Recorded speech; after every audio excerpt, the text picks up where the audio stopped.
Hi, everyone. Thank you for spending some time with me today. I definitely want to say to all of our moms, Happy Mother's Day. Hopefully you are enjoying Mother's Day. And what a great joy it must be for a mom, a dad, after you have your child and your child learns how to walk and they learn how to talk. What a great day that must be when your child utters those words, spoken not properly, but in the best way they can, when they say mama, dad, as they're trying to say mom and dad. To hear your child recognize you as mom for the first time, that must just be glorious. As the priest naturally has the feeling that I clearly would never know to have a child say mom to me for the first time.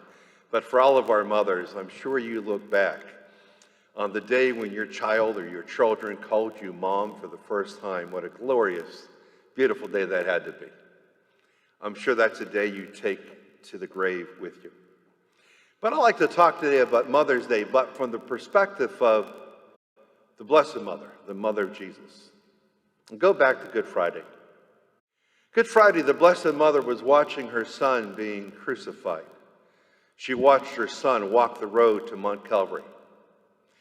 As Jesus is attempting to carry his cross, being assisted several times in to carry that cross up to Mount Calvary. As the crowd was laughing at Jesus, scoffing at Jesus, ridiculing Jesus, what do you think the Blessed Mother felt like? Her heart had to be broke, just falling apart. Just looking at her son and saying, son, don't you realize, don't you know that these people are laughing at you, hurting you, and you're doing all this for them, but they can't see it. They don't know it. For some reason, they don't recognize what you're doing for them. Then when Jesus got to the top of Mount Calvary and is hoisted up on that cross, and he's hanging from the cross, as the soldier walks over to Jesus and literally slices his side with a lance and immediately flows out blood and water. As Mary, his mother, stood at the foot of the cross, and she looked up at her son, her only child, what do you think was going on in her broken heart? How many tears were flowing out of her eyes and running down her chin and dropping to the ground? She had to be sick inside to see her only child, her only son, die on the cross, not for himself, but for others. As there were many people watching Jesus die on the cross for our sins, one by one, they literally had to leave Mount Calvary. I suspect in my heart that Mary was the last one to walk off that mountain. And when Mary walked off the mountain, just before she turned away from the cross and had to descend the mountain, what do you think she said?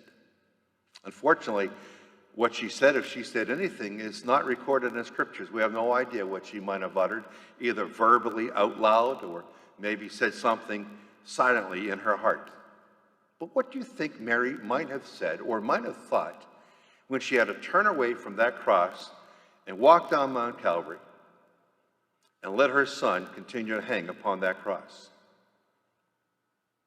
I think I discovered what she said some years ago. You know, growing up, I had a great childhood. We grew up in a block of 15 homes, and in those 15 homes, there were a total of 17 kids, all about the same age.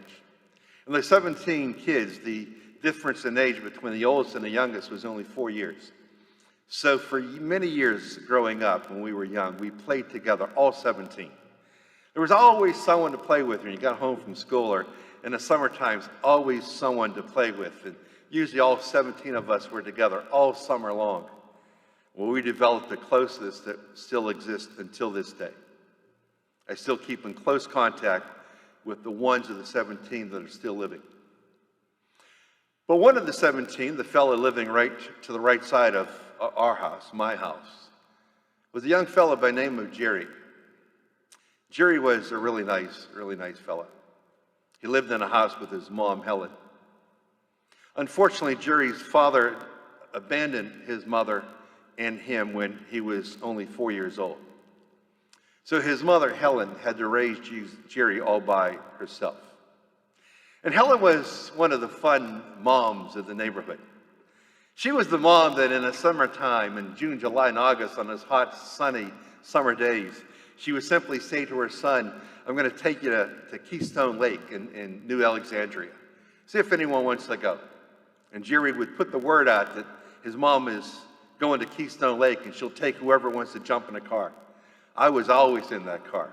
Nearly every one of those neighborhood kids was inside of that car. Rules were different back then and no one had a seat belt and you just shoved yourself inside of the car. It was packed. But Helen was a sweetheart because on the way to Keystone Lake, she would stop to get us ice cream. On the way back from Keystone Lake, she would stop to get us even more ice cream. Oh, we must have taken that trip to Keystone Lake summer after summer after summer, probably 20 times a summer. Helen was always the one driving us there. We grew up and everyone went their own way, their own separate ways, because we all had our own lives. Jerry moved out to California to become an artist, a very successful artist in California. He stayed there for many years. In the course and the process of life, I had become a priest. When Jerry was 32 years old, he was stricken with cancer.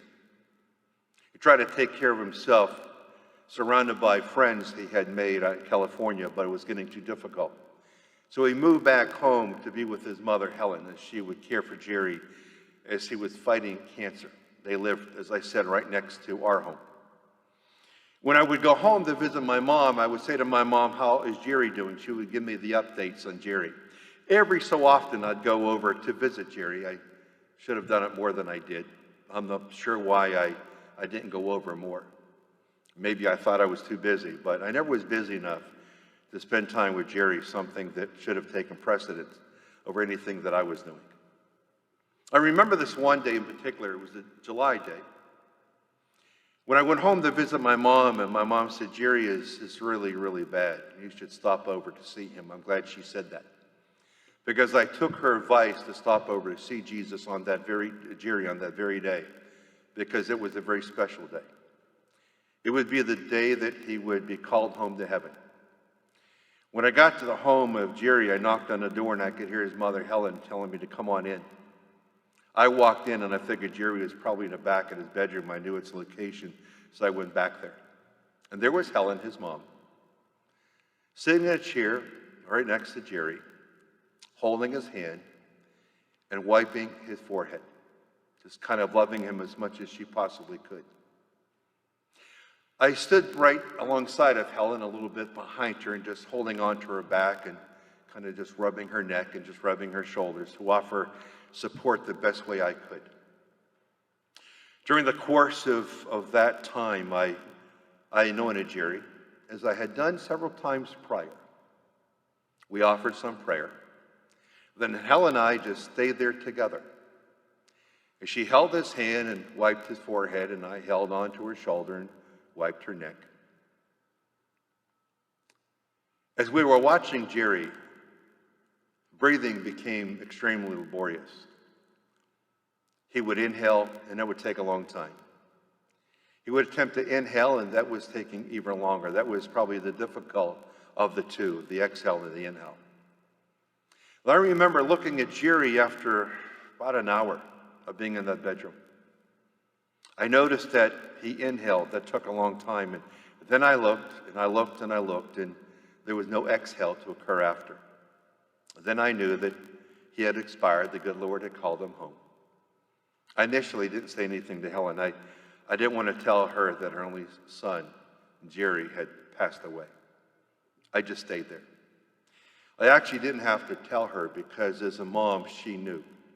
As all moms know what's going on in their lives and the hearts of their kids, they know when something's good and when something's wrong.